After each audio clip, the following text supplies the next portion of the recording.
चलिए, तो आप सभी को सादर नमस्कार। मैं आशा करता हूँ कि आप सभी को स्क्रीन एकदम अच्छे से दिखाई दे रही होगी, है ना? तो चलिए भाई, हमने लगभग ग्रहों के विषय में आइए हम कुछ बात जो है जान लेते हैं, और कुछ राशियों की भी बात जान लेते हैं, है ना? इत्यादि। तो इसके लिए भैया सबसे पहले राशियां कितनी होती हैं? 12। 12 राशि। 12। कौन कौन सी? मेष, वृष, मिथुन, कर्क, सिंह, कन्या, तुला, वृश्चिक, धनु। मकर, कुंभ, मीन।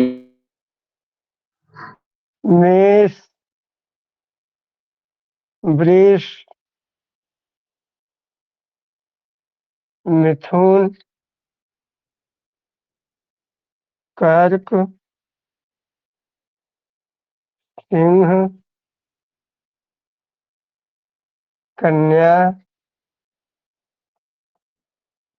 तुला, तुला, वृश्चिक, वृश्चिक।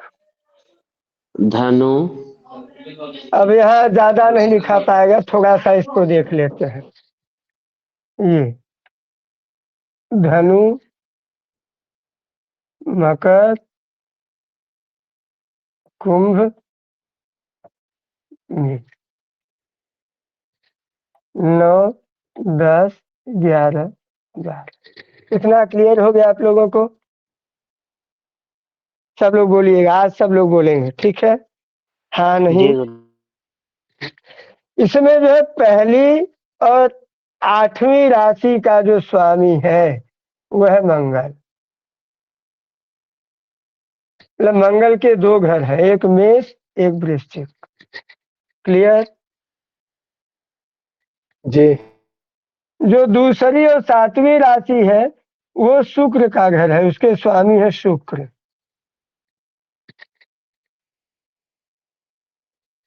जो तीसरी और जो 6वीं राशि है उसके स्वामी है बुध।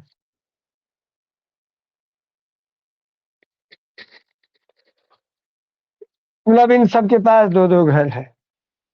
चंद्रमा के पास एक घर, कर्क राशि का स्वामी चंद्रमा, सिंह राशि का स्वामी सूर्य। अब इधर देख लिए, धनु और मीन 9 और 12 के स्वामी गुरु, और 10 और 11 के स्वामी शनि। क्लियर हो गया? जी। वेद प्रकाश जी आप, हाँ, जो है देख लीजिए जो जो जो आ रहा है, ठीक है? अब भैया एक चीज और,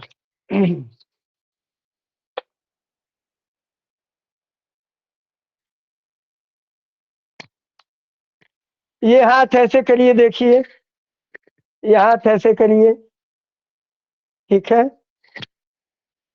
देखिए, मेष, वृष, मिथुन, कर्क, सिंह, कन्या, तुला, वृश्चिक, धनु, मकर, कुंभ, मीन।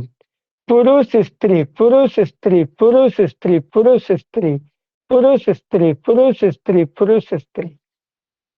ऐसे ही मेष वृष राशियों का है। एक बार और समझा दीजिए, नहीं समझ में आया। 1, 2, 3, 4, 5, 6, 7, 8, 9, 10, 11, 12। मेष, वृष, मिथुन, कर्क, सिंह, कन्या, तुला, वृश्चिक, धनु, मकर, कुंभ, मीन।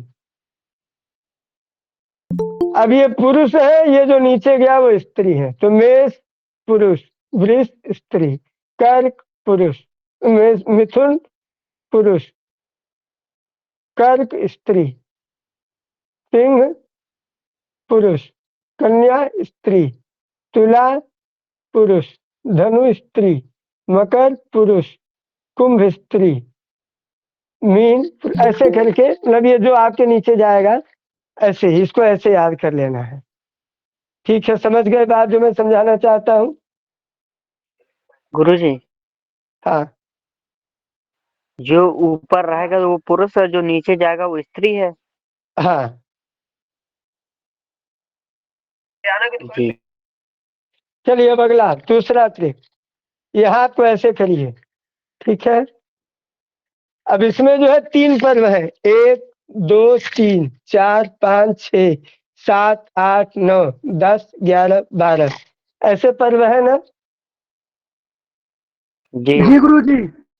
एक उंगली में 3 पर्व, तो इसको ऐसे करेंगे, मेष वृष मिथुन कर्क सिंह कन्या तुला वृश्चिक धनु मकर कुंभ मीन, हो गया ऐसे। जी अब इनका चर स्थिर द्विस्वभाव, चर स्थिर द्विस्वभाव, चर स्थिर द्विस्वभाव, चर स्थिर द्विस्वभाव। चार स्थिर द्विस्वभाव। हाँ, मेष वृष मिथुन, तो मेष चर वृष स्थिर मिथुन द्विस्वभाव। कर्क सिंह कन्या, तो कर्क चर सिंह स्थिर कन्या द्विस्वभाव। तुला वृश्चिक धनु, तो तुला चर वृश्चिक स्थिर धनु द्विस्वभाव। मकर कुंभ मीन, तो मकर चर कुंभ स्थिर मीन द्विस्वभाव।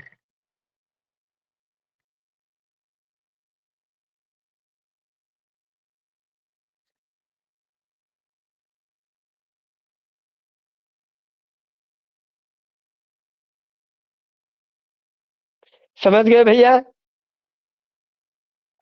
जी गुरु। चलिए, अब एक बात हम समझेंगे। क्या समझेंगे?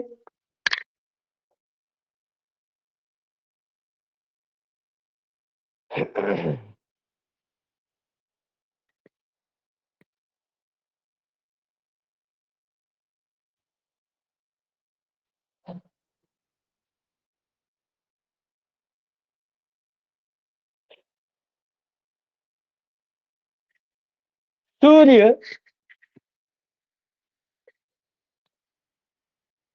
सूर्य की अपनी राशि कौन सी है? सिंह सिंह सिंह राशि। तो कोई भी ग्रह जब अपने राशि में या अपने घर में रहेगा तो क्या कहलाएगा? स्वगृही।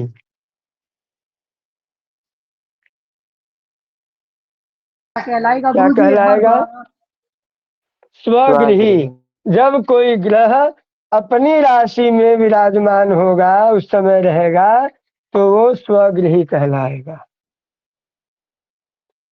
अब सभी ग्रह जो है, कल हमने ग्रहों के विषय में आपको बताया था कि नहीं बताया था?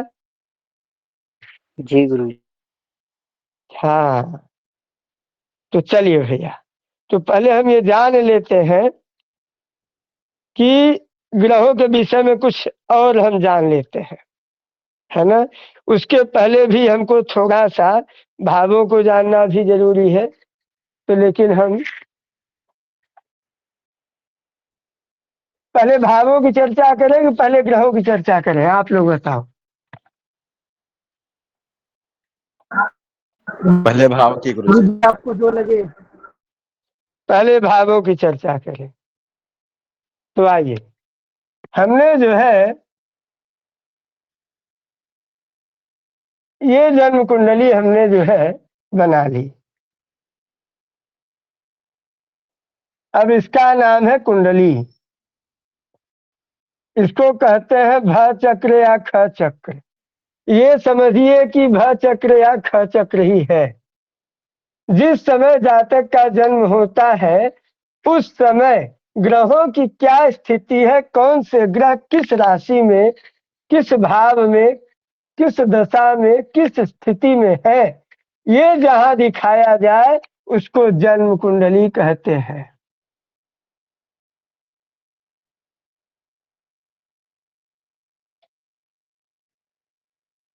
समझ गए बात को?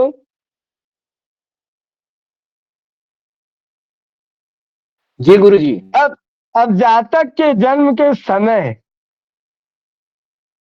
जो लग्न चल रहा हो, है ना, जो लग्न चल रहा हो, जिस राशि का लग्न हो, वो राशि यहाँ आ जाती है। मान लीजिए यहाँ जो है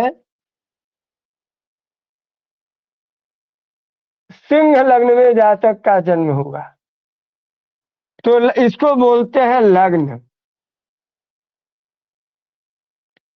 है ना। तो सिंह लग्न में जातक का जन्म हुआ तो ये जो है 5 यहाँ आया तो ये आ जाएगा 6, 7, 8, 9, 10, 11, 12, 1, 2, 3, 4 ऐसा आ जाएगा ना। जी। हाँ, तो जो नए बच्चे हैं वो लोग भी ध्यान देंगे, ठीक है। इस भाव का क्या नाम है? मेष। लग्न भाव। लग्न गुरुजी लग्न। लग्न भाव या तन भाव या तन भाव। तो इसका जो है इसमें कौन सी राशि बैठी? 5 नंबर। 5 नंबर राशि किसकी है?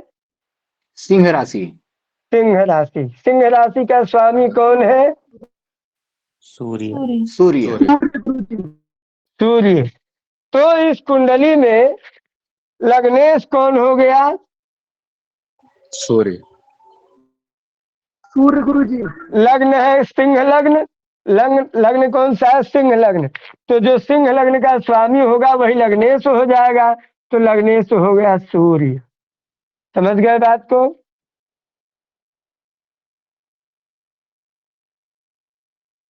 अब अगला देखिए, ये दूसरा भाव क्या है? धन। धन। तो धन भाव का स्वामी कौन होगा? बुध, क्यों होगा बुध? क्योंकि कन्या राशि उसी की है। हाँ, क्योंकि धन भाव में कन्या राशि है तो जो कन्या राशि का स्वामी होगा वही धन भाव का स्वामी हो जाएगा। तो यहाँ धनेश हो गया बुध।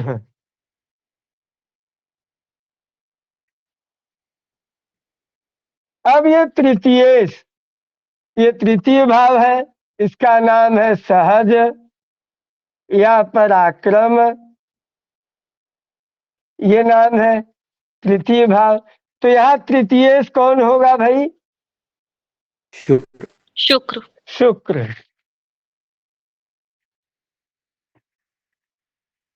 तृतीयेश होगा शुक्र।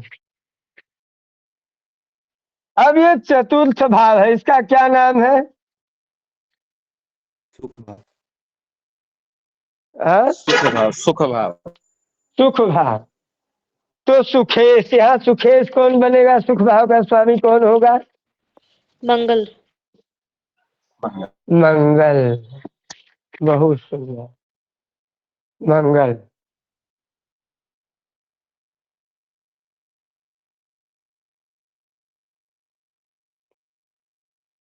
अब ये है पंचम भाव।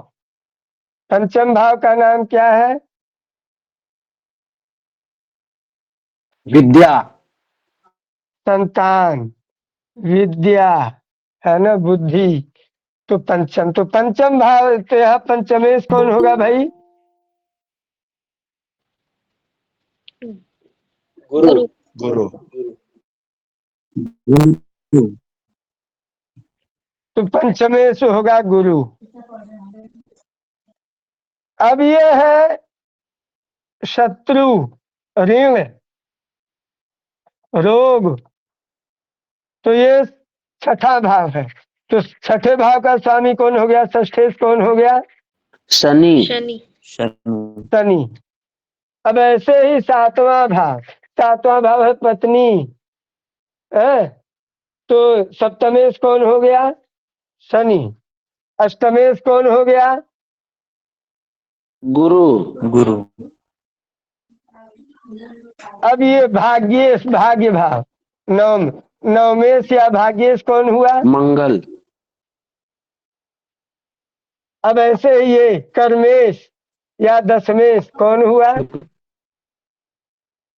अब ये लाभेश या एकादशेश कौन हुआ? बुध।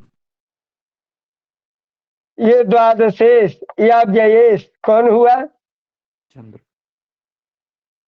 चंद्र। बहुत सुंदर। तो आप लोग ये समझ गए। तो आप लोगों को थोड़ी सी एक बात बताता हूँ। अगर आप लोग लिख लेंगे तो अच्छा रहेगा, बेहतर रहेगा। ठीक है।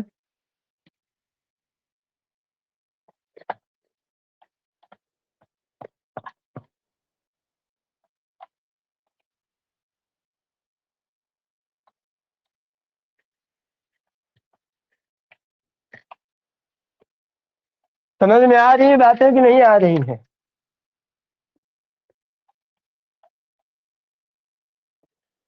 आ रही है।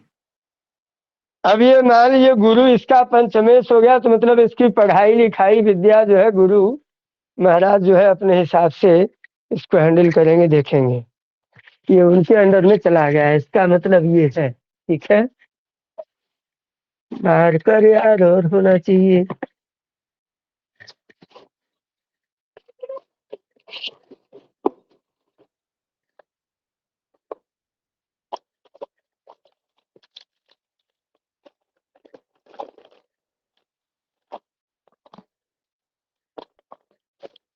चलिए,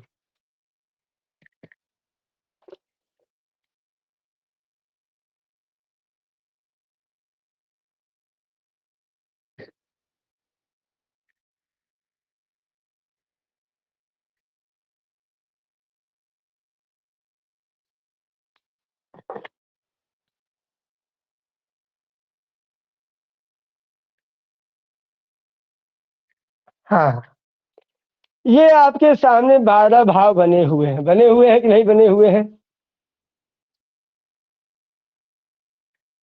जी गुरु जी। क्या साफ साफ आपको दिखाई दे रहे हैं, अन्यथा नहीं? जी गुरु जी। हाँ, अब इसको देखना है। अब ये देखो, इसमें बीच में क्या है? बीच में कौन कौन से भाव है? केंद्र। हम केवल भाव की बात करेंगे, राशियों की नहीं ना। 1, 4, 7, 10, ये चारों जो है वर्ग बनाते हैं, स्क्वायर। क्या बनाते हैं? वर्ग, स्क्वायर। ये देखिए, ऐसे ऐसे ऐसे ऐसे इन्होंने एक वर्ग बनाया। क्या बनाया? वर्ग, स्क्वायर। इसीलिए इसको बोलते हैं वर्ग। ठीक है, और इसी को बोलते हैं, ये चार है एक साथ, इसीलिए इनका नाम है चतुष्टय। इसीलिए इनका क्या नाम है? चतुष्टय।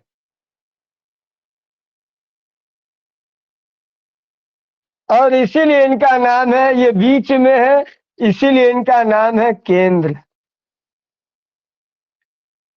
इंसान को जीवन जीने के लिए बस 4 चीज ज्यादा जरूरी होती है, वो है ये चारों। एक तो इंसान वो खुद, दूसरा उसकी माता या सुख, तीसरा उसकी पत्नी या काम धंधा सुख, सुख, और दसम उसका काम धंधा और पिता। ये 4 ही उसके लिए, इसलिए इसका नाम है चतुष्टय। और इसीलिए इसको कहते हैं केंद्र। क्या कहते हैं? केंद्र।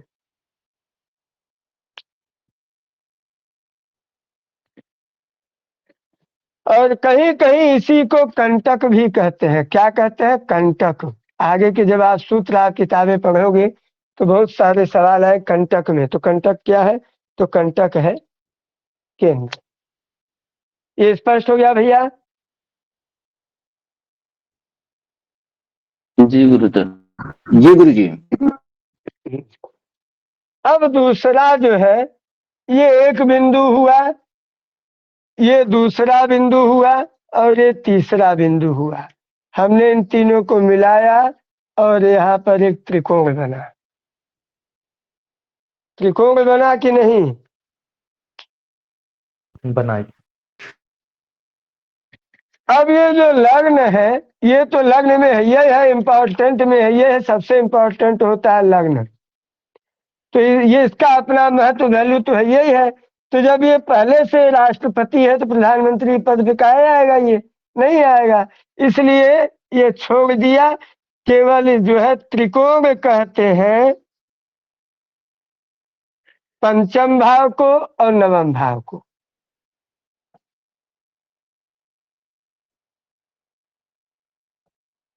ठीक है।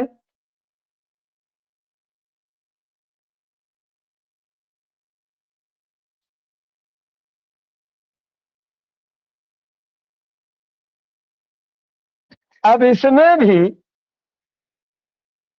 ये जो है, ये पहला कोण, ये दूसरा कोण, ये तीसरा कोण, इसीलिए नवम भाव को त्रिकोण भी कहते हैं। क्या कहते हैं? त्रिकोण।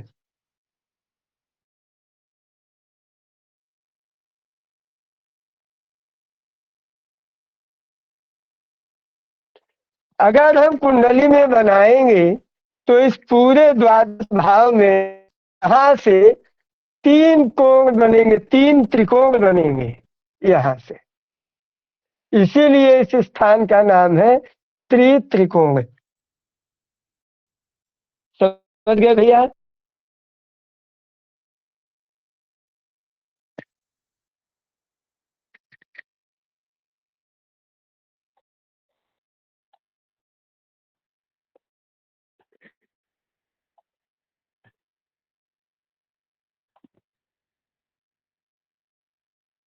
अब हम देखेंगे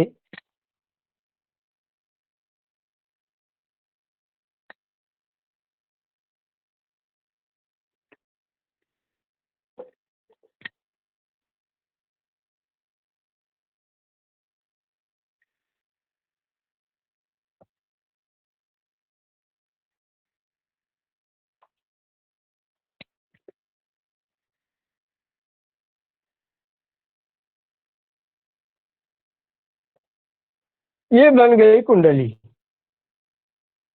अब इसमें हम जो है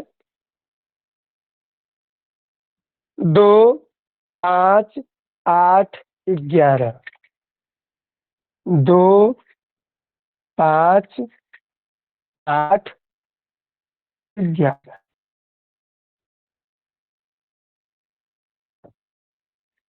इनको हम कहते हैं पत्थर।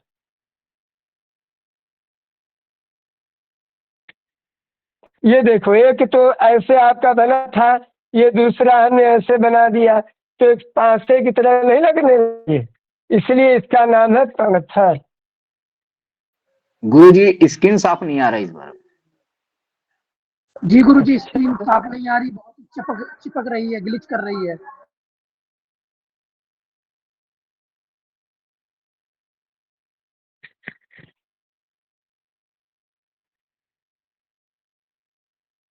अब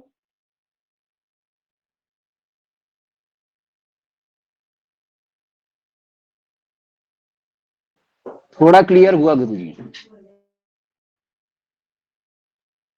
अब दोनों लाइट ऑफ करना ठीक नहीं है।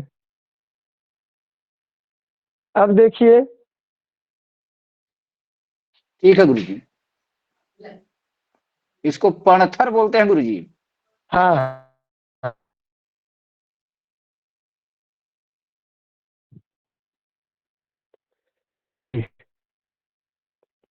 अब आगे भी चलते हैं भैया।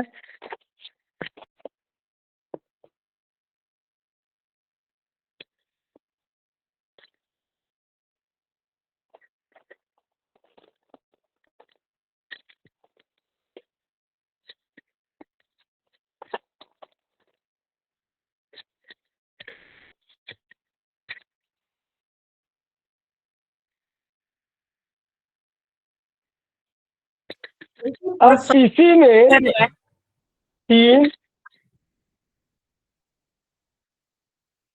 6,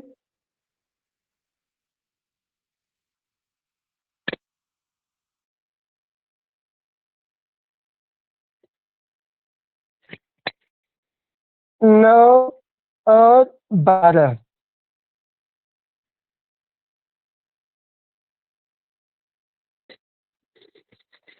ये दिखा आपको? जी।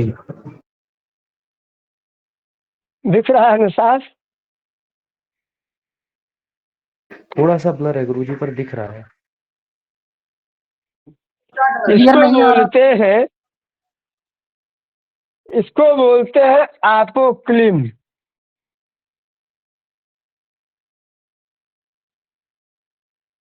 क्या बोलते हैं गुरुजी?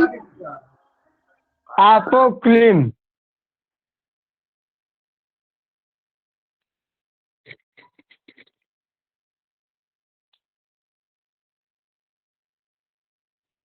क्लियर है अब?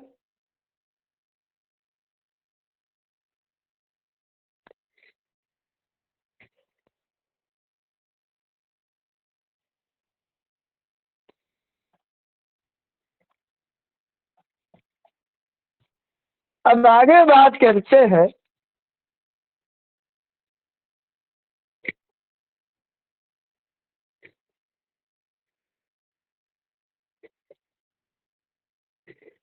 ये चारों भाव तो शुभ है, अच्छे हैं, अच्छा फल देते हैं।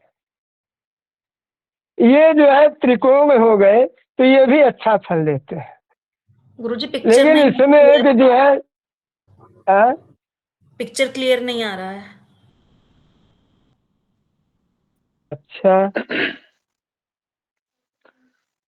गुरुदेव पणफर में कौन कौन से भाव आएंगे? दूसरा, 5वां, 8वां, 11। 2, 5, 8, 11। गुरुजी ये पणफर बताया, पणथर। देखिए अब क्लियर हुआ पणफर है। आपका कुछ? पणफर फर। ठीक है।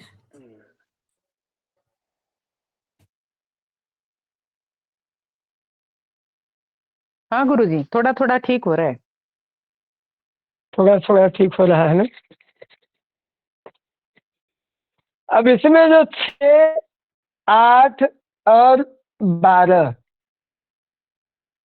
ये तीनों दुख देने वाले हैं। ये जो है क्या है? रोग, ऋण, शत्रु, ये है मृत्यु, जीवन, दुर्घटना, चोरी, रिश्वतखोरी इत्यादि, दुर्भाग्य इत्यादि। और ये खर्च, नुकसान इत्यादि। तो ये तीनों भाव दुख देने वाले हैं, इसीलिए इन तीनों को बोलते हैं त्रिक। क्या बोलते हैं? त्रिक। इनका दूसरा नाम है दुष्स्थान।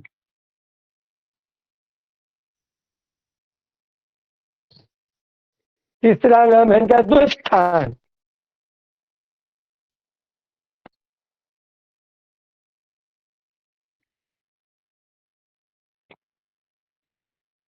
ठीक है,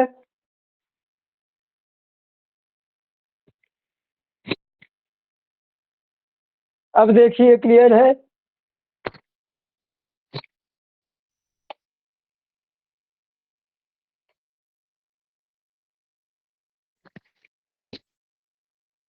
गुरुजी चलिए, पहले सही आया था, अब थोड़ा सही है। चलिए। रेंज थोड़ी अप डाउन हो रही है गुरुजी। वो लाइट जो है मैं ऑन ऑफ किया था। अब बात करेंगे उपचय की। किसकी? उपचय।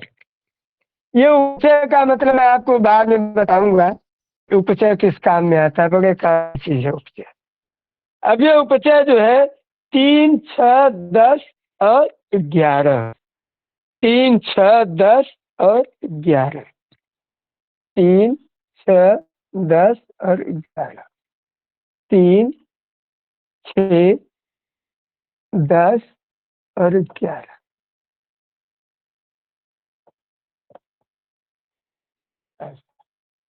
इस सही का जो निशान बना रहा है ये उपचय है। अब ये देखिए, ये जन्म कुंडली, इसमें कई चतुर्भुज है, कई, तो इसे 4, 8, 4 और 8 इनको चतुरस्र भी कहते हैं,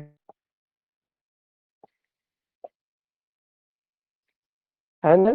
खैर आपको इतना जानने की जरूरत नहीं है। आपको कितना कितना याद करना है, कितने जो है आपको काम आएंगे पता है?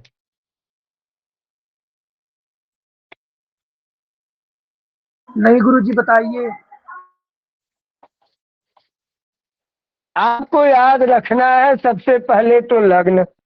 क्या याद रखना है? लग्न। फिर त्रिकोण,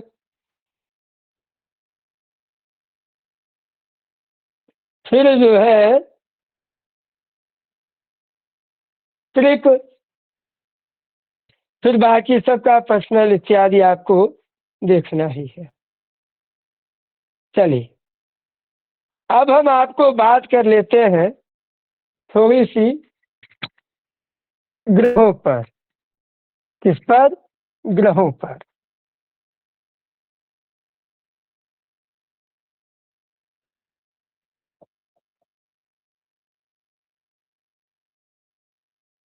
कल भी हम लोगों ने इसी पर विचार किया था ना?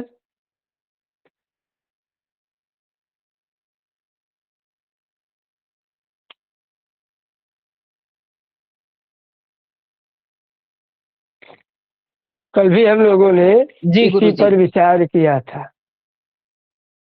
तो आइए सबसे पहले हम जानते हैं सूर्य के विषय। तो पहले कुंडली में इसकी क्या स्थिति होती है पहले ही देख लेते हैं। सूर्य का अपना घर कौन सा होता है भैया? प्रथम भाव। नहीं, राशि में बताइए।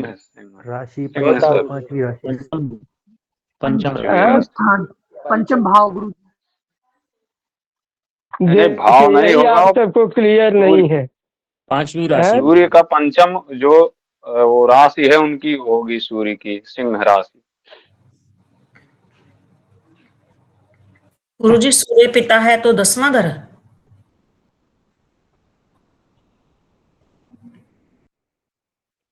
चलिए आप सबको ये सब बताएंगे, जितनी चीजें हैं आपको क्रम से हम आपको बताएंगे। तो सबसे पहले हम बात करेंगे सूर्य की। तो सूर्य की 12 राशियों में सूर्य की अपनी राशि है सिंह राशि। तो सूर्य जब सिंह राशि में जाएगा तो सिंह राशि में सूर्य जो है क्या कहलाएगा? स्वगृही। लेकिन साथ ही सूर्य की मेष राशि उच्च राशि है। कैसी राशि है? मेष राशि उच्च राशि है। और मेष के जस्ट सामने 7वीं राशि तुला राशि नीच राशि है। अब आप पूछेंगे उच्च क्या होता है और नीच क्या होता है ना? तो कोई भी ग्रह, ये जो 12 भाव है, इन 12 भावों में कोई भी ग्रह, जो ग्रह सबसे उच्च का होता है, उच्च का ग्रह सबसे अधिक बली होता है, सबसे अधिक बलवान होता है। कहा जाता है राम जी के जन्म कुंडली में 4 ग्रह 5 सभी ग्रह उच्च के थे।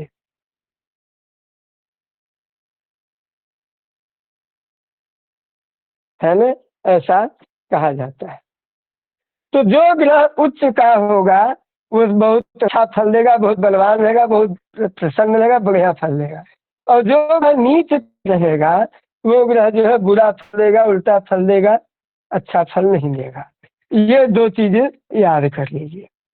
तो कोई भी ग्रह, जैसे सूर्य पंचम राशि में मूल का होगा, मेष राशि में, राशि की बात कर रहा हूं, भाव की नहीं, मेष राशि में उच्च का होगा और 7वीं राशि में नीच का होगा।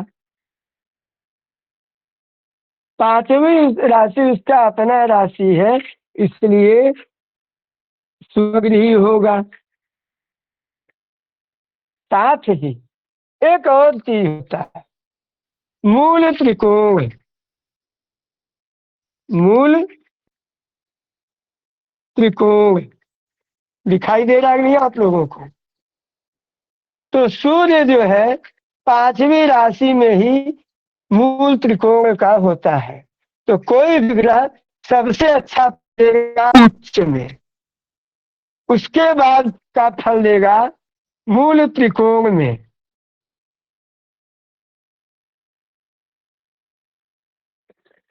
इसके बाद फल देता है स्वगृही में। उसके बाद होता है मित्र गृह में। उसके बाद होता है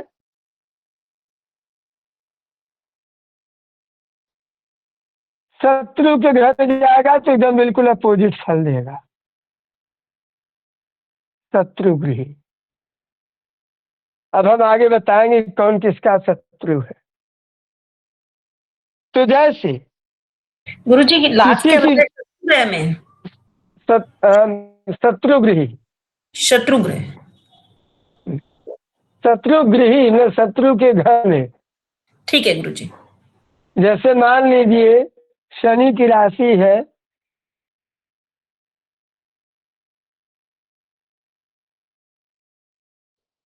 और सूर्य आकर के यहाँ बैठ गया,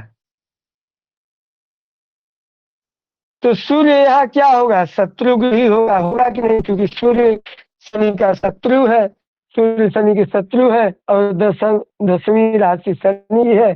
तो सूर्य जब इसमें आएगा तो शत्रु की राशि का होगा कि नहीं होगा।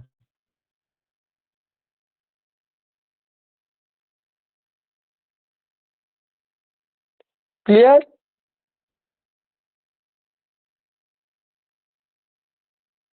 गुरुजी अभी हमको नहीं समझ में आया, ये 10वां घर शनि का है आप कह रही हैं, और उसमें सूर्य बैठा है। चलिए नहीं समझ में आया, इसको भूल जाइए। अब समझ में आया।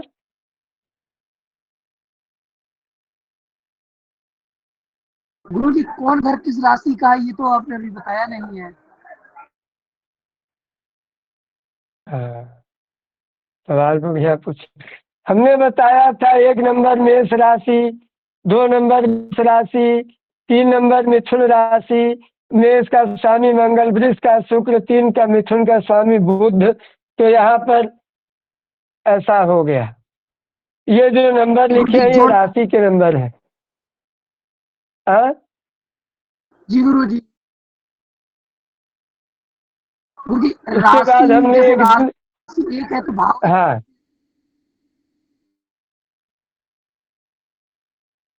आवाज नहीं आ रही आपकी। हाँ ठीक है गुरुजी, जैसे एक राशि है मेष है, प्रथम में बैठी, उसका प्रथम है क्या, प्रथम भाव का अगर यहाँ मेष मतलब। है तो उसका प्रथम लग्न हो गया। मेष लग्न में बच्चे का जन्म हुआ है, अगर यहाँ मेष है तो लिखा हुआ। तो इसका जैसे हमारा मान लेते हैं कि मेष दूसरे ग्रह में घर भाव में आई तो उसका घर कौन सा होगा। कौन धन भाव में आ गया। जैसे दूसरे भाव में मेष राशि है, तो अब मेष राशि का पहला घर है कि दूसरा माना जाएगा। अगर मान लीजिए किसी जातक का मीन लग्न में हुआ है, मीन लग्न में है ना, तो ये यहाँ मेष राशि, तो यहाँ पे लग्नेश बृहस्पति हो जाएगा। बात यही नहीं समझ में आ रहा कि जैसे चलो तो तुम मत समझो तब। हाँ तब धीरे धीरे समझो ना, कक्षा को डिस्टर्ब नहीं करो। मैंने एक दिन कक्षा में, अभी मैंने जो है आपको कल से रात तक लगातार बता रहा हूँ, बड़े ध्यान से समझिए आप लोग कि भाई अभी मैंने कुछ देर पहले अभी चार्ट बना करके, मान लीजिए सिंह लग्न बना करके अभी मैंने दिखाया था सिंह लग्न करके। तो जो लग्न का स्वामी कौन है, तो सूर्य। धन भाव धनेश कौन है, बुध। तृतीय भाव तृतीयेश कौन है, शुक्र। अब ये बात समझाया था कि नहीं समझाया था मैं। जी गुरुजी जी। तो ये वही बात है, उसी प्रकार बन जाएंगे। ठीक है। अब उतना बनने के बाद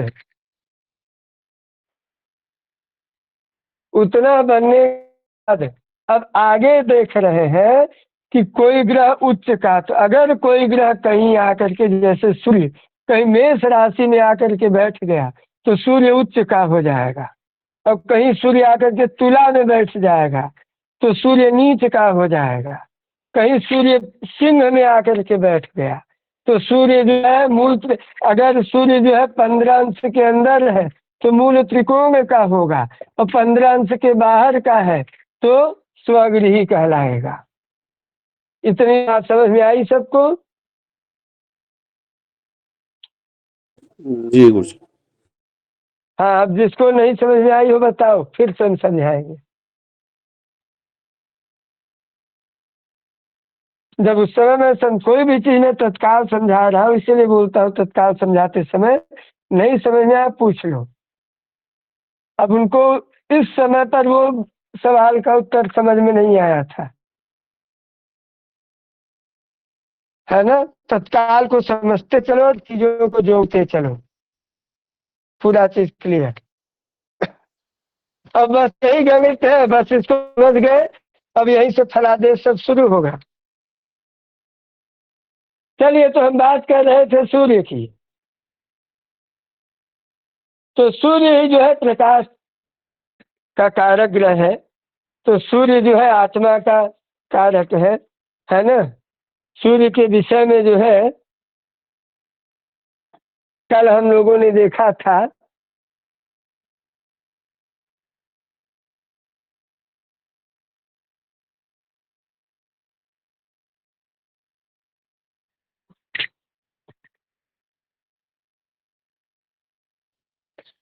सूर्य जो है पूर्व दिशा का स्वामी है, पुरुष है, रक्त वर्ण है, पित्त प्रकृति है, पाप ग्रह है। सूर्य जो है आत्मा, स्वभाव, आरोग्यता, राज्य इत्यादि ये सब बातें कल हमने जो है विचार की थी कि नहीं की थी भैया? जी गुरुजी। जी गुरुजी। आइए अब एक चक्र बनाते हैं आपके सामने एक चक्र बनाते हैं।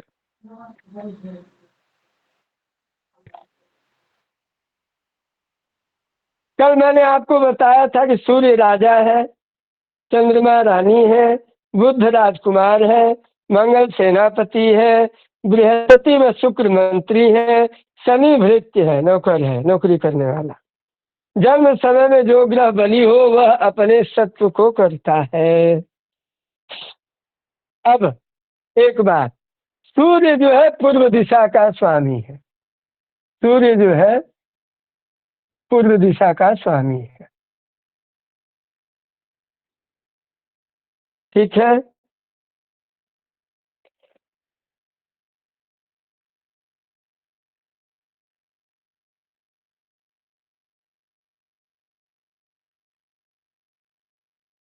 और अग्निकोण का स्वामी शुक्र है। अग्निकोण का स्वामी कौन है? शुक्र है।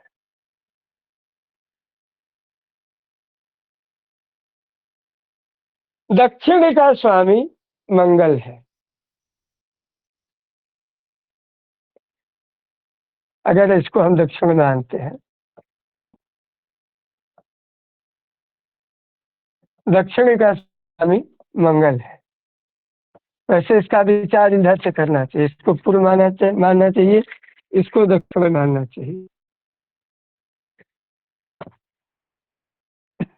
ये हो गया उत्तर, ये हो गया पश्चिम। तब यहाँ पर जो है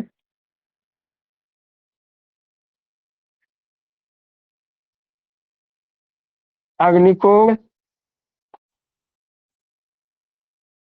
नैऋत्य कोण,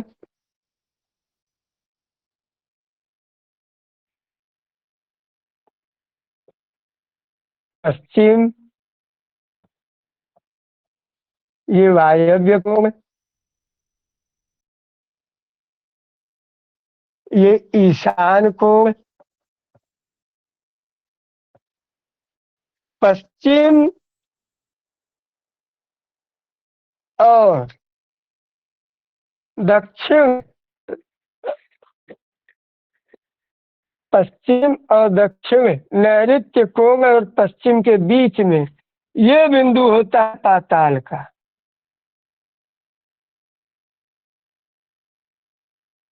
और ये बिंदु होता है आकाश का। ब्रह्म का, आकाश का।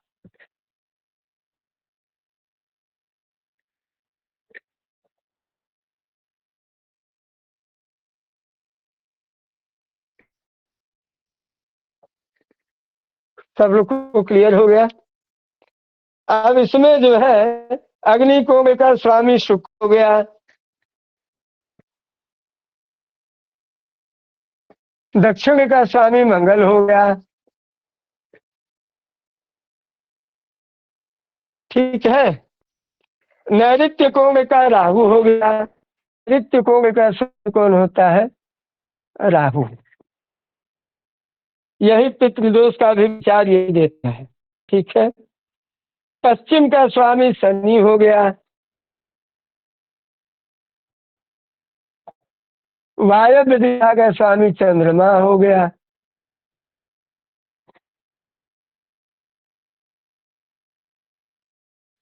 उत्तर दिशा का स्वामी बुध हो गया, और ईशान स्वामी बृहस्पति हो गया।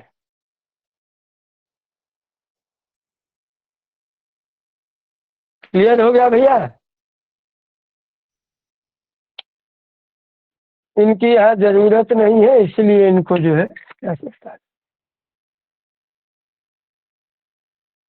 क्लियर सबको?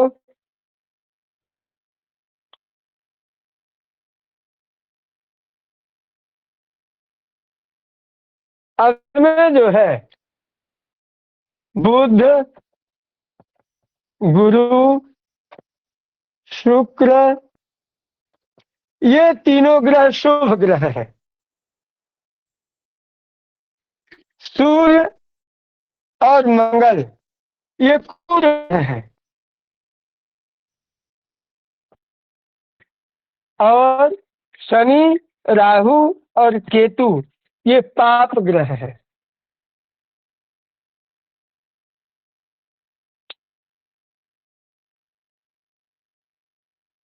चंद्रमा का नहीं बताया आपको हमने। ये एक बार रिपीट करेंगे, आपने जो ग्रह ये के बारे में बताया। हाँ, बुध, गुरु, शुक्र ये तीनों शुभ ग्रह हैं।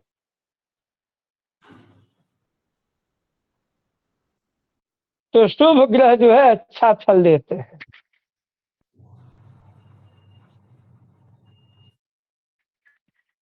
जी बाकी के बाकी के लिखिए, सूर्य और मंगल ये क्रूर ग्रह हैं। इन पाप ग्रह की भी संज्ञा में कहा जाता है। और लिखिए, शनि, राहु और केतु ये तीनों पाप ग्रह हैं।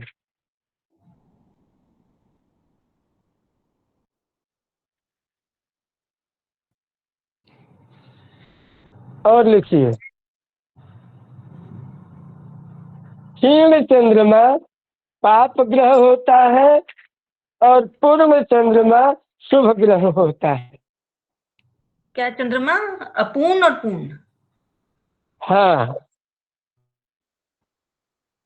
अपूर्ण चंद्रमा पाप हाँ, और पूर्ण मतलब शुभ। क्षीण, क्षीण मतलब अपूर्ण।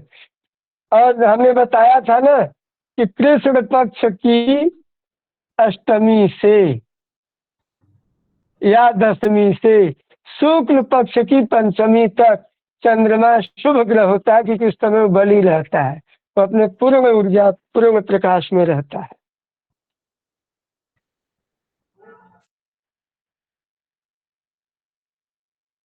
कृष्ण पक्ष की दशमी से शुक्ल पक्ष की पंचमी तक।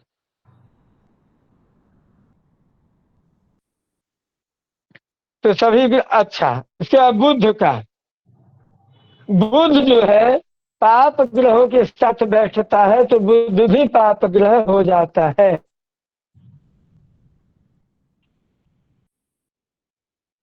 क्लियर?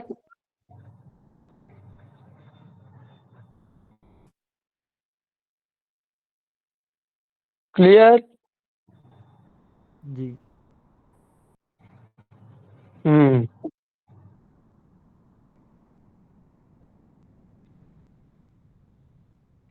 चलिए, अब हमने बताया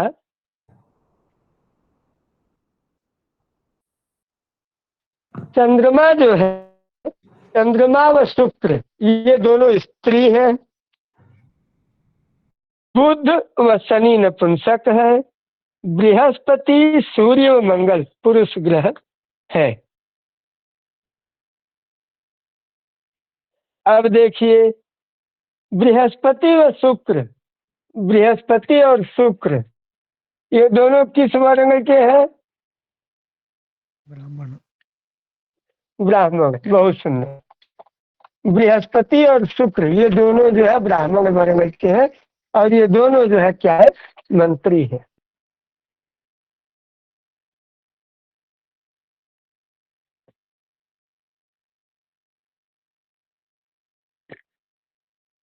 मंगल व सूर्य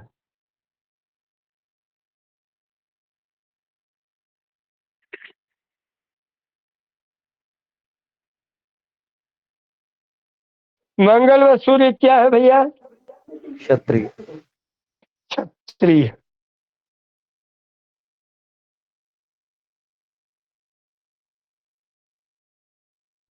और जो है चंद्रमा,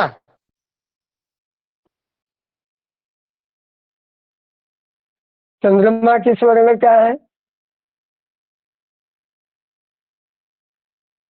वैश्य। चंद्रमा क्या है? वैश्य।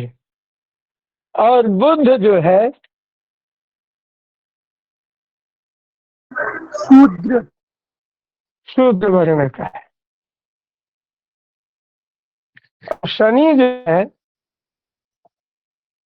जो चारों शहर अंत्य है, ये उनका स्वामी है। शनि गुरु जी कौन है? अंत्यज, अंत्यजों का स्वामी है।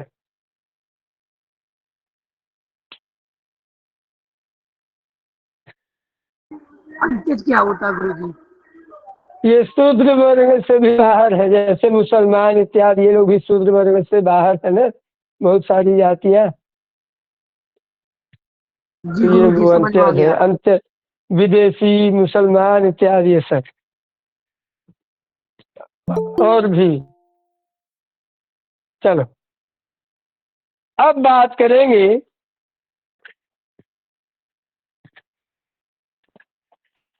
तत्व की।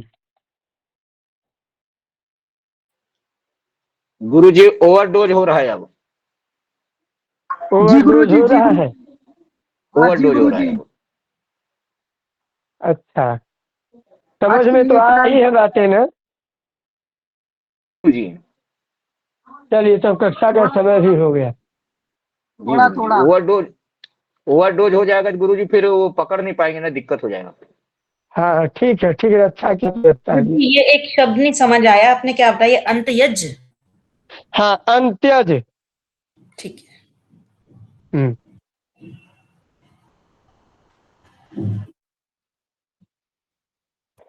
चलिए, तब किसी का कोई प्रश्न है? जी गुरु जी गुरुदेव। क्या वीडियो को बताएं? अपलोड कर देना। जी गुरुदेव, जैसे क्रूर और पापक ग्रह दो चीजें है आपने कहा, तो इसमें हाँ, क्या अंतर है, थोड़ा सा इस पे जानना चाह देखिए रहे थे। ग्रंथों में जो है ना, सूर्य और मंगल को भी पाप ग्रह कहा है ना। उनके यहाँ क्रूर ग्रह जो है, सूर्य और मंगल को भी पाप ग्रह ही कहा है। लेकिन हमारी परिभाषा में, हमारी बात में जो है, हम ये चाहते हैं कि जो है अब सूर्य और मंगल को भी पाप ग्रह की श्रेणी में रखना ठीक नहीं है। सूर्य मंगल जो है शुभ ग्रह भी है, मतलब वो राजा बनाते हैं, शासक है, पराक्रमी है, सेनापति है, पुरुषार्थ के देवता है। और अगर किसी में हिम्मत न हो, साहस न हो, बल न हो, पराक्रम न हो, तो क्या करेगा? केवल हर चीज से नहीं चल जाता ना। तो इसलिए इसके लिए सूर्य और मंगल की भी, और सूर्य मंगल देव पक्ष के हैं। बाकी शनि जो पाप ग्रह वाले हैं, ये राक्षस पक्ष के हैं। तो जब इनको दो पक्षों में जब विभाजन करते हैं, इसलिए सूर्य और मंगल को जब शुभ ग्रह में नहीं रखा गया है, तो इन, और जबकि ये शुभ ग्रह है, इसीलिए इनको हम जो है पाप ग्रह न कह के इन दोनों को हम लोग जो है क्रूर ग्रह कहते हैं। क्लियर हो गया? तो कुछ तो फल में कुछ अंतर होगा इनके, फिर मान लीजिए पापक ग्रह और क्रूर ग्रह की अगर तुलना करें तो कुछ पाप में क्या कुछ इनके फलादेश में अंतर हाँ होगा? हाँ, इनके फलादेश में भी अंतर है। जैसे राहु केतु क्या है, विच्छेदक है, विस्फोटक है, वो पाप ग्रह तांडव करने वाले, नुकसान करने वाले हैं। लेकिन ये जो है हमेशा तांडव, हमेशा नुकसान नहीं करते। ये आपको राजा भी बनाते हैं, नौकरी भी बनाते हैं, आपको पराक्रमी बनाते हैं, साहसी बनाते हैं, ये देव पक्ष का बनाते हैं, आपको ईमानदार और न्यायप्रिय बनाते हैं, है ना। जो ग्रह जैसा है, जिस ग्रह का जैसा स्वभाव है, मैं किस स्वभाव पे जोर देता हूँ कि जिस ग्रह का जैसा स्वभाव है वो ऐसा ही फल देगा। और जो ग्रह जहाँ बैठा है और जहाँ जिस पर दृष्टि डाल रहा है उसका वैसा वहाँ फल हो जाएगा।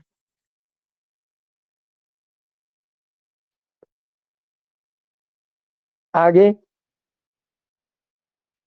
और गुरुदेव जैसे चंद्रमा, क्षीण चंद्रमा और पूर्ण चंद्रमा को आपने बताया, तो हाँ कृष्ण पक्ष 10वीं से शुक्ल पक्ष 5वीं तक ये बलि होता है। जी, तब ऐसा ये इसलिए होता है, शुभ आपको होगा। बताता हूँ क्यों। हाँ, ये बताता हूँ नहीं क्यों। गुरु जी। जब आकाश में जब आप देखेंगे तो आकाश में ये अमावस्या होती है, अमावस्या के बाद प्रतिपदा आएगी, तो अमावस्या में चंद्रमा एकदम गायब हो जाता है, फिर थोड़ा सा रहेगा, द्वितीया को थोड़ा सा, तृतीया को और बड़ा, चतुर्थी को और बड़ा, पंचमी को और बड़ा, षष्ठी को और बड़ा, सप्तमी को और बड़ा, अष्टमी को और बड़ा, नवमी को और बड़ा, 10वीं को जो है पर्याप्त मतलब आधा से ज्यादा का हो जाएगा, है ना। सॉरी, हाँ, तो शुक्ल पक्ष, जैसे अमावस्या आया, कृष्ण पक्ष का अमावस्या, अमावस्या के बाद लग जाएगा शुक्ल पक्ष, तो अमावस्या के बाद वही पहली प्रतिपदा, पहली को, दूसरी को, तो शुक्ल पक्ष की 10वीं को वो पर्याप्त बड़ा हो जाएगा, तो शुक्ल पक्ष की 10वीं से वो बलि हो जाएगा, शुभ शुभ ग्रह हो जाएगा। इसके बाद जो है एकादशी, द्वादशी, त्रयोदशी, चतुर्दशी, पूर्णिमा, है ना, पूर्णिमा, तो पूर्णिमा में वो पूरा रहेगा एकदम, पूर्णिमा को तो पूर्ण बलि रहेगा।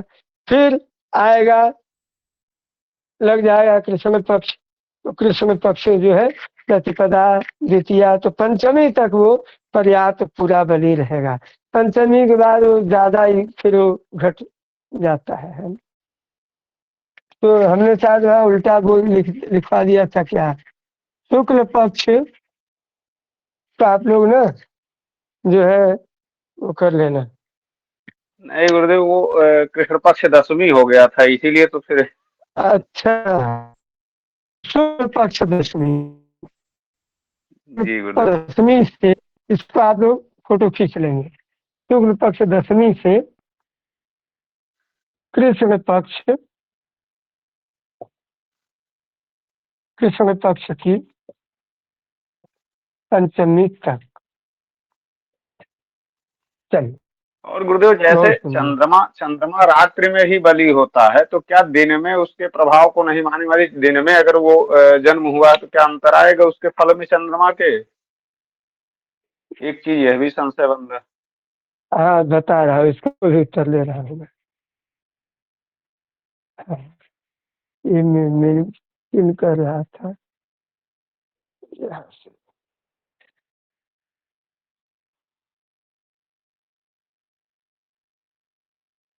बस एक सेकंड रुकिएगा।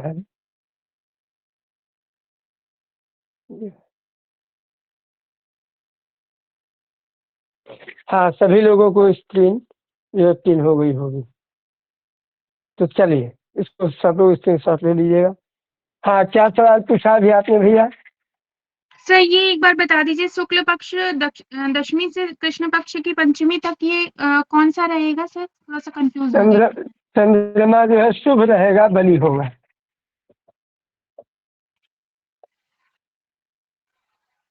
ठीक है जी गुरु जी, ये तो दोनों पक्षों में 10 दिन हो गया बस बलि की।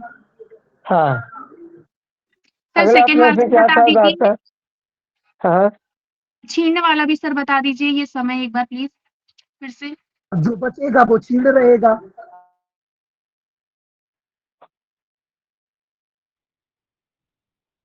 ये शुक्ल पक्ष ये जो है कृष्ण पक्ष। ठीक है।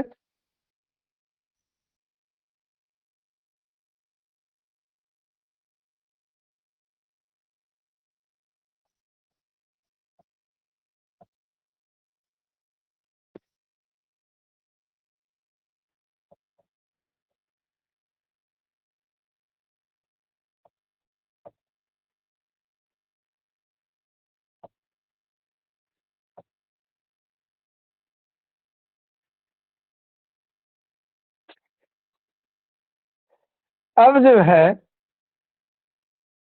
अमावस्या को चंद्रमा एकदम गायब रहेगा ना। अमावस्या के बाद आएगा शुक्ल पक्ष। इसको हमने जो है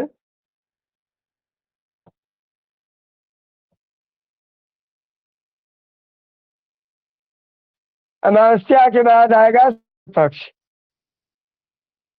प्रतिपदा को भी एकदम गायब रहेगा, छोटा सा चंद्रमा एकदम ऐसा रहेगा। द्वितीया को चंद्रमा ऐसा रहेगा, तृतीया को चंद्रमा ऐसा रहेगा, चतुर्थी को चंद्रमा ऐसा रहेगा कुछ, पंचमी को चंद्रमा ऐसा रहेगा कुछ, षष्ठी को चंद्रमा ऐसा रहेगा कुछ, सप्तमी को कुछ थोड़ी सी और बड़ा हो जाएगा, अष्टमी को इतना भारी हो जाएगा, नवमी को इतना भारी हो जाएगा, दसवीं को जो है इतना भारी हो जाएगा। तो शुक्ल पक्ष की दसवीं फिर एकादशी को जो है इतना भारी, मतलब दिन प्रतिदिन बड़ा। पूर्णिमा को जो है एकदम पूरा हो जाएगा। चतुर्दशी को जो है इतना भारी होगा, त्रयोदशी को जो है इतना भारी हो जाएगा। अब ये पूर्णिमा के बाद, पूर्णिमा को पूरा होगा, पूर्णिमा के बाद प्रति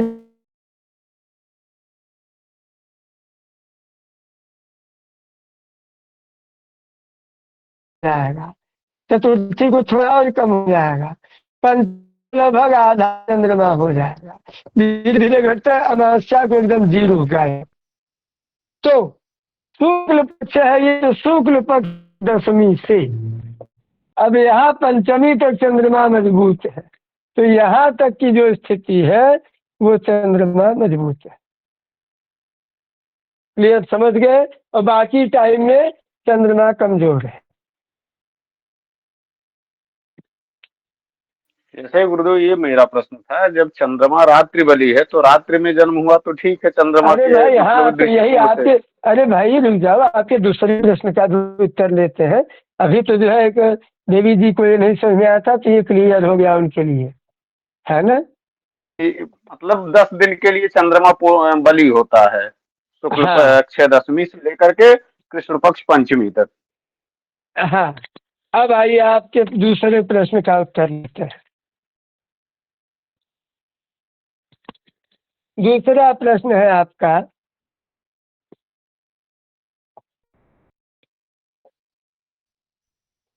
किसी जातक का जन्म जो है दिन में होगा और चंद्रमा रात में बली होता है। मान लीजिए चौथा भाव उसके लिए यहाँ आ गया, ठीक है। तो चंद्रमा यहाँ का स्वामी है। अब आप अपने मन में एक सवाल सोचिए कि चंद्रमा को हम भूल जाए, चंद्रमा को छोड़ दे, माने चंद्रमा इसका जन्म दिन में हुआ है, तो रात में अब चंद्रमा बली नहीं है, तो चंद्रमा को गायब कर दे, तो ये चौथे भाव का जो फल है ये किसके क्षेत्र में जाएगा? इसका स्वामी कौन बनेगा? इसका स्वामी चंद्रमा है।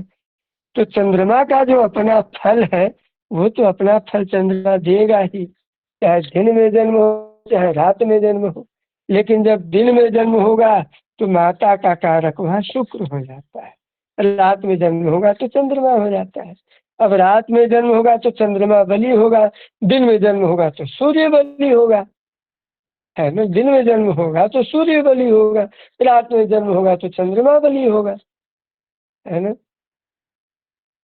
दिन में जन्म होगा तो उसकी आत्मा जागृत रहेगी, उसकी आध्यात्मिक शक्ति ज्यादा रहेगा। रात में चंद्र रहेगा तो उसका मन बहुत तेज रहेगा, मन से बहुत तेज रहेगा वो, है ना। आपका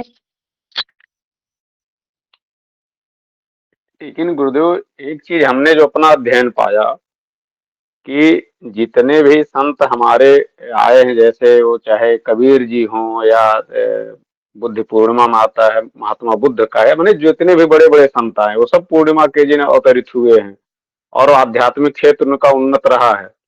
तो फिर सूर्य से तो हम इसको कह नहीं सकते, बल्कि चंद्रमा ही इस मामले में ज्यादा सटीक रहा है। अब आपकी मन बुद्धि अहंकार को मैं क्या बताऊं। अब आपको शायद ही मैं आपको समझा पाऊं, जब आप जोग पाएंगे तो जोग लेंगे, लेकिन अब आपको एक बात बताऊं, है ना, ये बलि चंद्रमा होता है पूर्णिमा, जो बलि चंद्रमा है, इसीलिए ज्यादातर हार्ट अटैक, ज्यादातर सुसाइड, ज्यादातर हार्ट अटैक वाले मौत, ये सब पूर्णिमा के ही आसपास होते हैं। आप जाके रिकॉर्ड देख लीजिएगा, है ना, वो सब बलि चंद्रमा के ही समय में होते हैं। दूसरी बात, अब इन अवतार जो पूर्णिमा है, ये कुछ कुछ महीनों का जो पूर्णिमा है, ये पूर्णिमा पर चंद्रमा पूर्ण बलि होने से पूर्णिमा जो है बहुत ही महत्वपूर्ण तिथि है। तो पूर्णिमा को उत्तम चंद्रमा पूर्व चंद्रमा रहने पर इनके संयोग से अब पूर्णिमा हो जन्मदिन में हो जाए तो सूर्य और चंद्रमा दोनों का संयोग हुआ कि नहीं हुआ, तो दोनों का पूरा संयोग होगा। तो इसलिए जो है, और बात रही आध्यात्मिक को, तो आपका जितना अध्ययन है वो तो मुझे पता नहीं, लेकिन मेरा जितना अध्ययन है कि एक सरकारी नौकरी वाली बात जो बोल रहा हूँ एकदम प्रामाणिक सत्य बात बोल रहा हूँ, उसके दिमाग भी यहाँ बैठे हुए हैं और इनके एक रिश्तेदार आए हमारे पास, बोले गुरुजी हमें क्या करना चाहिए। तो उनका चेहरा मुखमंडल हमने देखा तो हमने कहा, तो मैंने कहा कि किस क्षेत्र में आप हमसे जो है चंद कर्मकांड के क्षेत्र में कुछ पूछना चाहते हैं या ज्योतिष के क्षेत्र में। बोले आप बताएं कि आपकी मेरे लिए क्या उचित है। मैंने कहा कि आपके लिए दोनों बेकार है, ज्योतिष भी कर्मकांड भी। आप केवल भगवत गीता का अध्ययन करो, बाकी सब ठीक है। और वो सरकारी नौकरी में थे, वो उनको कर्मकांड और ज्योतिष की क्या जरूरत है ना। ये कर्मकांड ज्योतिष आजीविका मात्र। तो इसलिए प्रभु जो आत्मा की बात होती है, जो आध्यात्मिक की, आपको ज्योतिष से ऊपर उठना पड़ेगा। ठीक है बाबू, क्लियर? जी गुरुदेव। हाँ, और वैसे में आध्यात्मिक अगर आप प्रश्न पूछोगे तो आध्यात्मिक अध्ययन भी अपना है, आध्यात्मिक चिंतन भी है अपना, कोई दिक्कत नहीं है। तब तो आपको सुबह वाली क्लास में आना चाहिए। सुबह वाली क्लास में तो आप आते नहीं, क्या आते हैं? नहीं गुरुदेव, नहीं आ पाते हैं, सुबह में दूसरी हाँ, तैयारी रहती है। तो सुबह वाली क्लास में जो है आया करिए, वो जो है आध्यात्मिक चिंतन पर ही चर्चा होती है, वो दर्शन की कक्षा चलती है। कृषि जोशी जी, उत्तम प्रसाद जी, ये लोग आते हैं। क्यों भगवान?